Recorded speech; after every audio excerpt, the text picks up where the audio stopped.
السلام علیکم ورحمۃ اللہ وبرکاتہ۔ ناظرین کرام، آج ہم آپ کو حضرت خواجہ معین الدین چشتی اور اجمیر کا تاریخی روحانی واقعہ سنانے جا رہے ہیں۔ دوستو، یہ واقعہ اس زمانے کا ہے جب ہندوستان میں اسلام ابھی عام نہیں ہوا تھا۔ اس وقت اجمیر اور اس کے گرد و نواح میں راجہ پرتھوی راج چوہان کی حکومت تھی۔ راجہ اور اس کی رعایا قدیم ہندو رسم و رواج پر عمل پیرا تھے۔ دیوی دیوتاؤں، آگ اور بتوں کی پوجا کی جاتی تھی، اور یہی سب کو نجات کا راستہ سمجھا جاتا تھا۔ اسی دور میں اللہ تعالیٰ کے ایک مقرب بندے، عظیم صوفی بزرگ حضرت خواجہ معین الدین چشتی رحمۃ اللہ علیہ اپنے وطن میں مقیم تھے۔ ایک رات آپ رحمۃ اللہ علیہ نے خواب میں نبی کریم صلی اللہ علیہ وسلم کی زیارت کی۔ حضور صلی اللہ علیہ وسلم نے آپ کو حکم فرمایا کہ آپ ہندوستان جائیں اور وہاں کے لوگوں کو دین اسلام کا پیغام دیں، کیونکہ وہ غلط رسموں اور گمراہ کن عقائد میں الجھے ہوئے ہیں۔ اس روحانی حکم کے بعد حضرت خواجہ معین الدین چشتی رحمۃ اللہ علیہ نے فوراً ہندوستان کی طرف سفر کا ارادہ کیا۔ چند خاص ساتھیوں کے ساتھ طویل اور صبر آزما سفر طے کر کے آپ رحمۃ اللہ علیہ راجستھان کے شہر اجمیر پہنچے۔ اس وقت وہاں راجہ پرتھوی راج کی سخت حکومت تھی اور کسی کو اس کے خلاف بولنے کی جرت نہ تھی۔ اجمیر پہنچ کر آپ رحمۃ اللہ علیہ نے تارا گڑھ پہاڑ کے دامن میں قیام فرمایا۔ یہاں آپ عبادت، دعا اور غور و فکر میں مصروف رہے۔ کچھ دن بعد آپ نے لوگوں تک دین حق پہنچانے کا آغاز فرمایا۔ اجمیر میں ایک بہت بڑا اور مشہور تالاب تھا جسے آنا ساگر کہا جاتا تھا۔ ہندوؤں کا عقیدہ تھا کہ اس تالاب میں غسل کرنے سے گناہ دھل جاتے ہیں۔ اسے انتہائی مقدس سمجھا جاتا تھا۔ عام لوگوں کو اس کے قریب جانے کی اجازت نہ تھی، صرف برہمن ہی اس کے پانی کو چھو سکتے تھے۔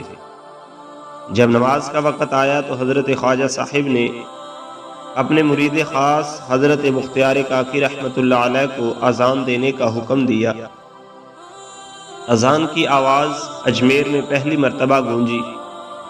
لوگ حیران ہو گئے، گھروں سے باہر نکل آئے اور اس نئے پیغام کو سننے لگے۔ نماز کے لیے حضرت خواجہ صاحب اور ان کے ساتھیوں نے آنا ساگر کے قریب وضو کیا۔ یہ منظر دیکھ کر ہندو پجاریوں میں شدید غصہ پھیل گیا۔ انہوں نے اعتراض کیا کہ مسلمانوں نے ان کے مقدس تالاب کو ناپاک کر دیا ہے۔ اسی دوران شام ہو گئی اور راجہ کے اونٹوں کے چرواہے اس مقام پر پہنچے جہاں حضرت خواجہ صاحب رحمۃ اللہ علیہ قیام فرما تھے۔ یہ جگہ عام طور پر راجہ کے اونٹوں کی جگہ تھی۔ چرواہے نے سختی سے کہا کہ یہاں سے اٹھ جائیں، مگر حضرت خواجہ صاحب نے نہایت نرمی سے جواب دیا کہ وہ مسافر ہے اور یہ بات نہیں جانتے تھے۔ جب چرواہوں نے زبردستی کی تو حضرت خواجہ صاحب نے فرمایا کہ اونٹ یہیں بیٹھیں گے اور خود وہاں سے روانہ ہو گئے۔ اگلی صبح اونٹ واقعی اپنی جگہ سے نہ اٹھ سکے، جتنی کوشش کی گئی وہ ہلے تک نہیں۔ چرواہے گھبرا گئے اور معاملہ راجہ تک پہنچ گیا۔ راجہ پرتھوی راج نے حضرت خواجہ معین الدین چشتی رحمۃ اللہ علیہ کو دربار میں بلایا اور الزام لگایا کہ آپ نے جادو کیا ہے۔ حضرت خواجہ صاحب نے فرمایا کہ ہم مسلمان جادو نہیں کرتے، یہ سب اللہ کے حکم سے ہوا ہے۔ پھر آپ رحمۃ اللہ علیہ نے دعا کی اور اونٹ فوراً اٹھ کھڑے ہوئے۔ یہ کرامت پورے اجمیر میں مشہور ہو گئی۔ لوگ متاثر ہونے لگے اور اسلام کی سچائی ان کے دلوں میں اترنے لگی۔ اس سے پجاریوں کو خطرہ محسوس ہوا۔ انہوں نے راجہ کو بھڑکایا اور کہا کہ اگر اس درویش کو نہ روکا گیا تو لوگ مسلمان ہو جائیں گے۔ راجا نے حضرت خواجہ صاحب رحمۃ اللہ علیہ کو دوبارہ بلایا اور آنا ساگر کے پانی کے استعمال پر پابندی لگا دی۔ حضرت خواجہ صاحب رحمۃ اللہ علیہ نے فرمایا کہ اگر صرف ایک برتن پانی لے لیا جائے تو کیا اعتراض ہے؟ راجا نے شرط رکھی کہ ہاتھ پانی کو نہ چھوئیں۔ حضرت بختیار کاکی جب برتن لے کر تالاب میں گئے تو اللہ کے حکم سے ایک عظیم کرامت ظاہر ہوئی۔ پورا تالاب ایک برتن میں سمٹ آیا اور تالاب خشک ہو گیا۔ یہ دیکھ کر پورا شہر ہل گیا۔ پجاری روتے ہوئے راجا کے پاس پہنچے۔ بعد میں حضرت خواجہ رحمۃ اللہ علیہ کے حکم پر وہی پانی واپس تالاب میں ڈالا گیا تو آنا ساگر دوبارہ لبالب بھر گیا۔ اس منظر سے بہت سے لوگ اسلام لے آئے۔ آخر میں ہندوؤں نے ایک بڑے جادوگر رام دیو کو مقابلے کے لیے بھیجا، مگر حضرت خواجہ صاحب رحمۃ اللہ علیہ کی نگاہ والائے سے اس کے دل کو بدل دیا۔ رام دیو نے اسلام قبول کر لیا اور بعد میں ایک نیک مسلمان اور اللہ کا ولی بنا۔